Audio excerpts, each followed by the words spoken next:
Hi, everybody. Oh. I said 3, 2, 1. What is that? I mean, I know it's uncut, but I had to tell them to close the door. Sorry. Go ahead. We're going to pretend like we're starting brand new, people. Hey, everybody. Welcome to Romance Ramblings, uncut and off-the-cuff musings with Ava Stone and Jerrica, Knight-Catania. And we have a guest with us tonight, Katherine Bone. Hey, Katherine. Yay! How you doing? I'm doing great. How are you? We're good.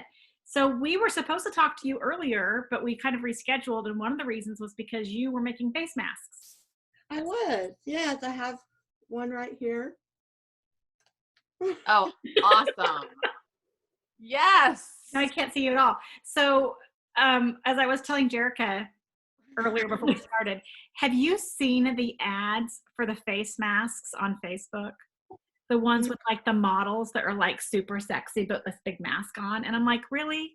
Is that this is the new fashion trend? Okay, then you got to see it. So I'm gonna share it. Look at this. Okay. I feel like what is collecting? The scarf is really what pulls it all together. Yeah, right. Yeah. With the spiders. Is that yeah. Yeah. So what is that black thing? Is that like for air? Yeah, it's like, I think that's for the filter. Just so she could talk like Bane.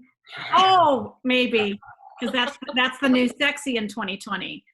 Like, I'm just floored. I mean, I know we should all be wearing these, and we should. And I'm so glad you made some. I've got some ordered because I can't make anything. I barely make dinner. Luckily, I have not poisoned my husband in the last month yet. So, Katherine, who are you making those for? Hospitals or? Well, we got last week our hospital, it's Huntsville Hospital, Huntsville, Alabama, and we got the word that the supply was so low that they were only going to provide the N95 masks for anyone who was registered. So a registered nurse, a registered doctor, a registered tech person or whatever, but mainly the tech people, the registration people, admin, orderlies, you name it, janitors, they're not registered, so they don't get a mask. And so it was starting this past Friday, they were going to have to provide their own mask. And so we were just sewing like nobody's business, because this one particular tech that our oldest daughter knew, she didn't have a mask. Her whole crew didn't have a mask. So we got 18 masks out to them that day. And then, so they could wear them on Friday. And she was going to, and so, it's just such, this person was talking to my daughter, and she was super, fearful of, going into work and not having anything. So, and so then this weekend we made more masks. This time we made some for ourselves because we hadn't done that. And so we had some for ourselves, and then we made some to give to the hospital again. So I've got a stack cut out that I just have to sew together. I had total, I had 132 cut out. That's not counting the 18 we gave. So, and then I did children's ones too. So I have a bunch of children's ones, although when we put those together, they're so tiny. And I have a child wearing that tiny little thing, I gave our older daughter, she has 4 kids. So I gave her masks to take home for the kids. So I don't know, hopefully they'll fit. We haven't figured that out yet, because we obviously couldn't try them on, Right. Okay. So. Well, that's great. I'm sure they're very much appreciated. Yeah, I hope so. I hope they help. We left like a little pocket in the back, like a little see-through peek hole that in a seam that then they could put in a filter. So I had heard on the Today Show that a coffee filter is good. Oh, really? A little pocket, yeah. So I didn't realize. Went out and got a stack of coffee filters, and so we're giving those out with the mask too. So, and then someone said something about there's some sort of HEPA filter that you can get that you can put in there too. Right. So people mentioned like batting, flannel, something like that. Sure. It just has to be super tightly woven, So, but these masks, they aren't hard to breathe in. Although I went to the well, I can show you the little pocket in the little pocket in the back. Uh-huh. Cool. You just fit the thing in there, and it's hidden inside the folds so that it can't, get anything in there. Hopefully, so. Sure.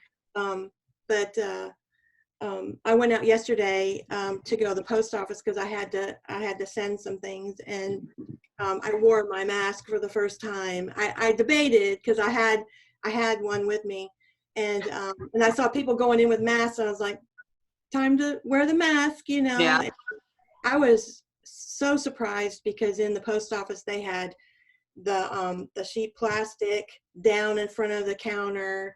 And then they had it marked off where you could only stand, and there could only be 3 people in the room at the same time. And so we were Wow. like staggered outside the door 6 feet apart. So it's just wild how our world has changed, It's And very surreal. quickly. And I'm saying very quickly, although now it feels like it's been a month, right? Or very It has. a month. And Yes, like 20-something days. Yeah. yeah, so when I'm having a hard time with this, and I'm somebody who's an introvert who could usually be by myself, and I was just in telling my husband before we started this, I'm like, he's essential, so he still is going in. So he comes home, and that's when I see him at night. But during the day, it's just me, and it's just me with the cats, and I'm working from home. But I'm still like, like for an introvert, I'm like having like mini panic attacks. Like it's just I just like I'm not even the panic attacks. I'm more like just morose. Like I'm just so down. And I was saying, I kind of am jealous of you being essential. Like you still are going out and doing your, and I said, no, actually, if everybody was at home and I had to work, I bet I would complain about that. So what you've learned tonight is that I can never be happy, and congratulations, you get to spend the rest of your life with me.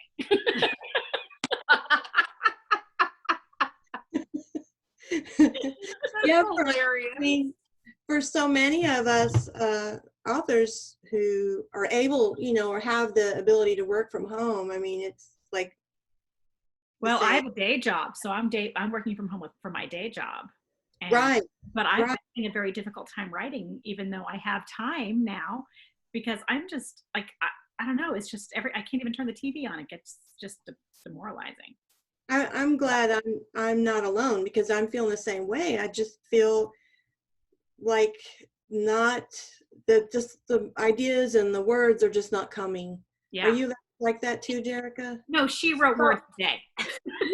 Words today. I think I've found like my sweet spot, because What you need is a pandemic. Now we found out what you that's all I needed to get writing again.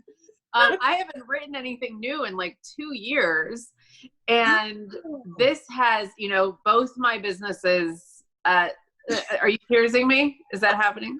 Thank you. Both my businesses, as a travel agent, that's obviously after the first week, I had nothing to do because I was canceling and changing things for people that first week. And then, just like, I don't even have the word, but how scary a situation that is for you. Never having probably had to do that unless somebody had a change in their schedule.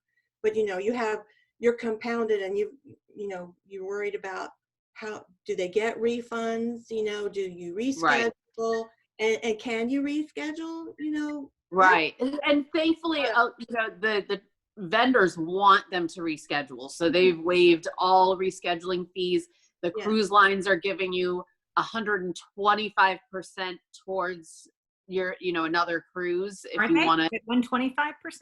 Yeah. Yes. Because I'm really concerned about my trip. I know, you should be. So that, that dried up after the first week. I mean, I was so stressed out that week, especially with the Williamsburg stuff. And then wrapping up some last minute photo clients. Mm-hmm.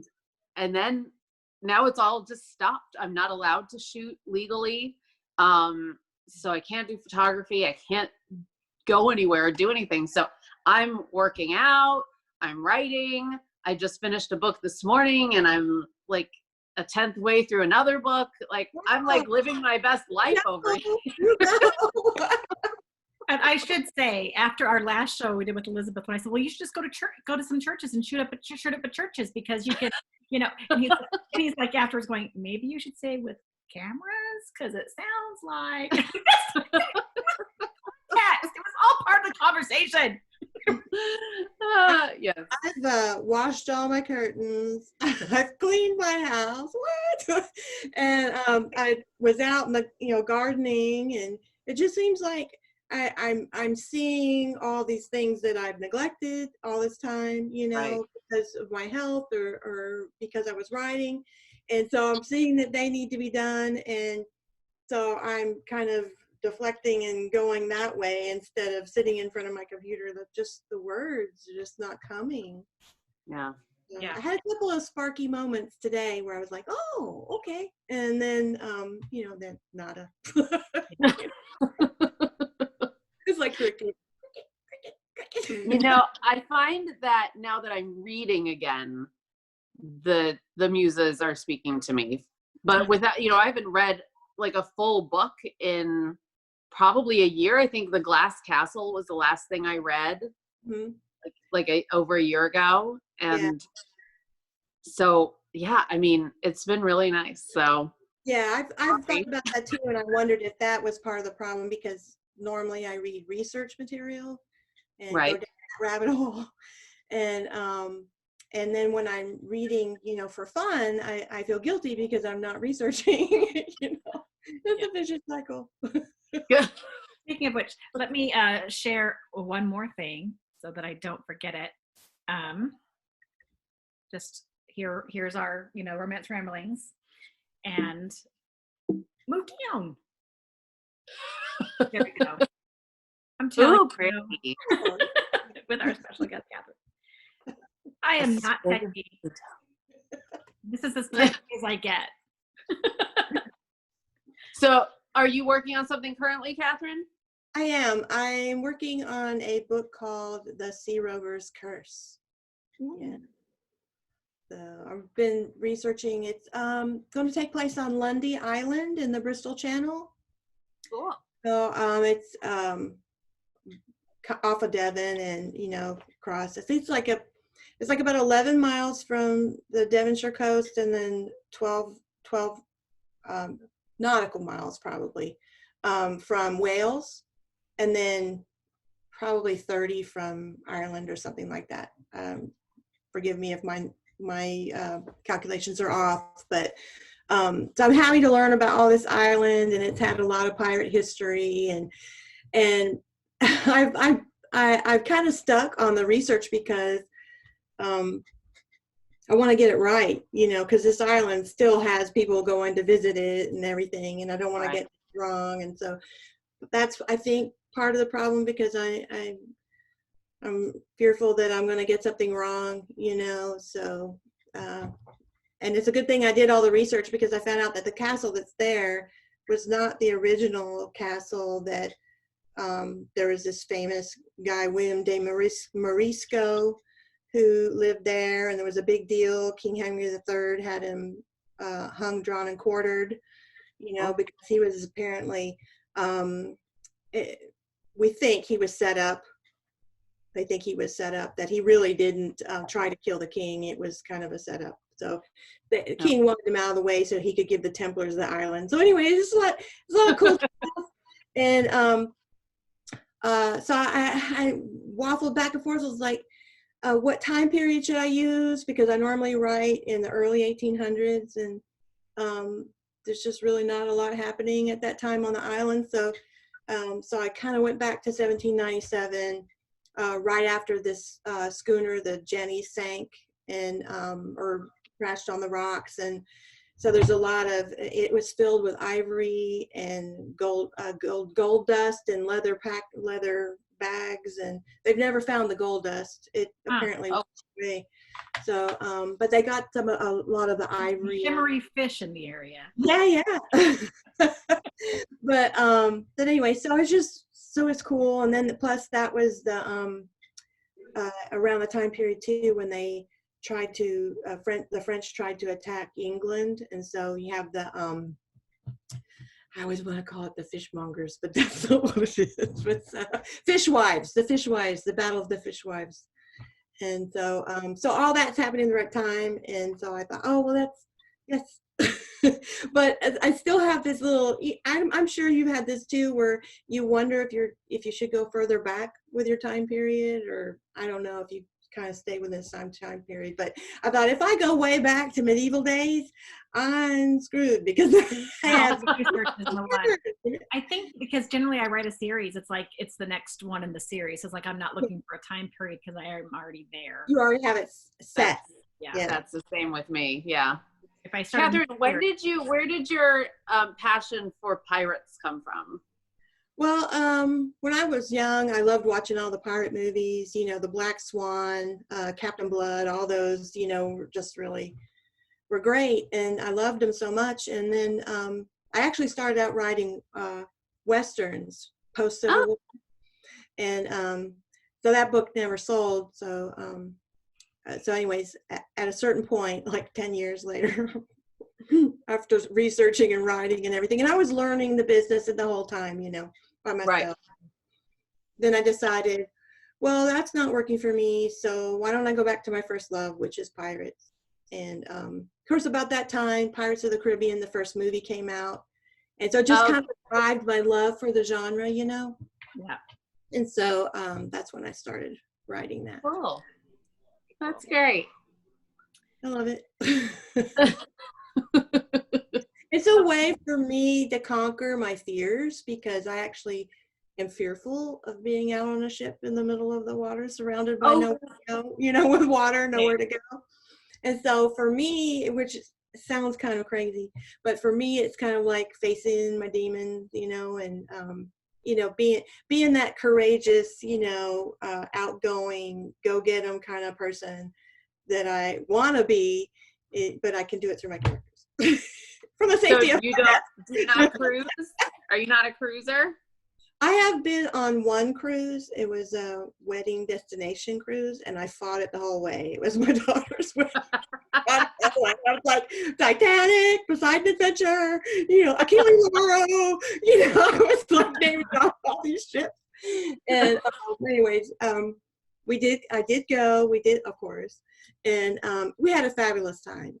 So, so yeah, so I tend to get seasick because we went deep sea fishing shortly after we got married. Bad thing to do if you get seasick. Yeah. That's a bad thing to do if you get seasick. Is that yeah. No, I didn't know that then. I learned it. But we had no more. We were going to go deep sea fishing. We were at the Defensive Language Institute in Monterey, California, to learn Italian before we moved to Italy. And so we thought we were going to go on this, and I was like 21, and so, you know, my husband, I think he was like 26 at the time, and so we were going to go on this deep sea fishing thing, and I'm telling you, we had no more gone past the reef of the bay, and I was like, whoa. You know? I told my husband, I said, please tell him to turn back. I gotta turn back. And so I spent the whole time in the middle of the ship where I could get the equilibrium, you know, curled up in a ball, sick to my business, you know, and well, not that business, you know. I digress. The darkness our ship is gone. But anyway, in my defense, everyone started getting sick, you know, so I was the first one. Yeah. And so everybody started getting sick, and then we heard the captain came on, and he said, if you're sick, don't feel bad. The crew is sick too. We were in 15-foot swells. Oh my God. Yeah, 15-foot swells. They had just had a storm, thought everything was going to be okay, got out there, and we had our fishing poles, you know, and in 1 minute we'd be up, the next minute we'd be down, and we'd be like this from the water, it seemed like, and then we would go up again, and then we'd come back down, you know, and I was like, I can't do this, you know, even because my husband said, you know, we paid for it, you know, just try to fish. He was trying to get my mind off of it. And I tried, and I couldn't handle it. I was like, and we have a picture somewhere, and my face is as white as a sheet. Oh my God. It's the worst feeling in the world. Yeah. So it was a good time though. You know, what an experience. You got a great story. Yeah. So I write these things, you know, to kind of, I've written a couple characters that are afraid of the sea, and so really that's me coming out there when I do that. So, but yeah, but then there's that part of me that just really wants to be gung-ho and let's do it. And so after I wrote Duke by Day, Rogue by Night, we had the RWA, the Romance Writers of America conference in San Francisco. And so in our off time, we went to Alcatraz. So we were on the little ship. And so I told myself, you're going to do this. So I got out of the enclosed area and got to the bow and stood on the bow and was just like, you know, was like leveling my feet, you know, like riding it like a it was so much fun. It was great. And I was able to do it and not get sick. And I was just like trying to conquer my fear. I got a little spray, you know, from the sea, but it was a fabulous feeling. So that's great. Like a journey of my own. So, but we have plans to go cruise that first off, let me back up. That destination cruise was to Cozumel. So we went to, I don't know, is it Progreso or down there in the top of Mexico there? Forget, it starts with a P. Anyway, we stopped there. We made a couple of stops. Okay. Wedding was in Cozumel, and then we came back to Mobile. But we're supposed to be taking a cruise down the Danube River in middle of August. So I don't know if they're going to cancel that or not. I hope not. But I mean, and then on the other hand, you wonder, is it going to be safe to go, you know? So right. We'll see what happens with that. But this is going to be my next cruise expedition. In the same boat, kind of, but we're looking at middle of July. So we'll see what happens with ours. But, oh, you got one on the middle of okay. Yeah, we do. We have a British Isles cruise. Oh, nice. That'll be fun. Yeah. But I hate to be the bearer of bad news, but we are out of time. Oh, it's okay. It was lovely having you with us. Thank you for being here. Best time. This is my first Zoom chat. So people are doing things nowadays. This is my first time. So well, see, lots of firsts all over the place, and you know your masks are great. So I'm glad they're going to good use. And thanks. Yeah, I just really hope that I know there's so many people sewing masks and just trying to get equipment to these people that need it. Yeah. I know that they're going, you know, like your husband's going to, Ava, your husband's going to work every day, you know. Jerrica, does your husband go out? Does he have to work? He was already remote. His company's in Boston. So yeah, so nothing has changed for him. Yeah, my husband can work remotely too, so we're really grateful for that. But I know these people who are going out every day, you know, they're really fearful about, you know, what's going to happen to their families when they come home. So right, it's scary. Just want to protect themselves. But thank you for doing that, and thank you for being here. Yep. Thank you. I had a great time. Bye, everybody. Bye. Bye.